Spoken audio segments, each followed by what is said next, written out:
حاشاكم كنتعاملوا بحال الكلاب. الاجر ديالي 2200 درهم في الشهر. واش كاين شي رجل امن خاص كيضرب 12 ساعه على 2700 درهم؟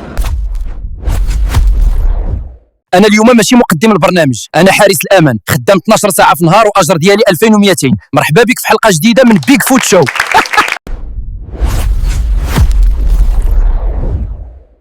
انا خدام 12 ساعه في النهار، في اخر شهر 2200 درهم. دبانا لخصني الامان على هاد حاله. 2200 درهم بحال الى الدوله قالت لي سير تموت غير بشويه.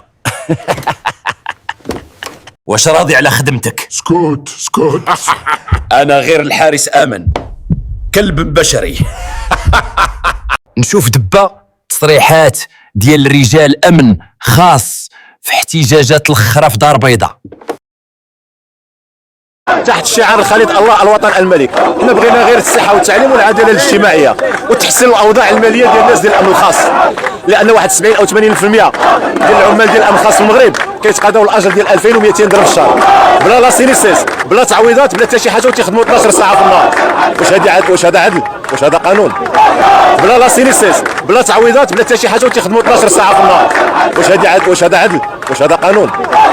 انا غير نكونوا بحالنا بحال جميع الناس، كنطلبوا ابسط الحقوق ابسط المسائل، ما كنطلبوش شي حاجه اللي فوق الاستطاعه.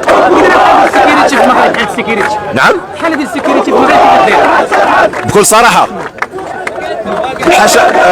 حاشاكم كنتعاملوا بحال الكلاب، لا من طرف الدوله ولا من طرف الناس اللي تنخدموا معاهم. ما كنهضرش على المشغلين، كتحطوا في دي بوست في بعض الاماكن حتى المواطن تعاملك بواحد المعامله حاطه بالكرامه.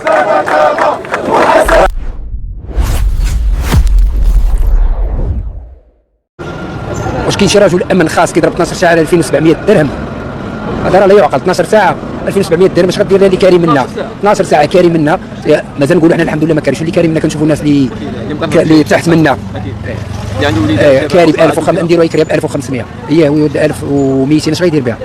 غيوكل بها الدراري، غيشري بها الكتوبه. احنا وقت الكتوبه تازمنا مع العيد، احنا وقت الدراسه فاش بدا الموسم الدراسي تازمنا ما حياتك الحوايج العيد، ما حياتك واخا ماشي عيد. المهم حنا ولفنا هذيك العاده ولفناها، والدراري الكتوبه كتب عليه.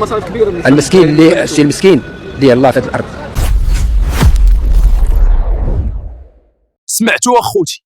هادشي كيقطع قلب، عيب وعار بحال هاد الناس ما عندهمش كرامه في هاد البلاد. نتمنى من المسؤولين يشوف من الحاله ديالهم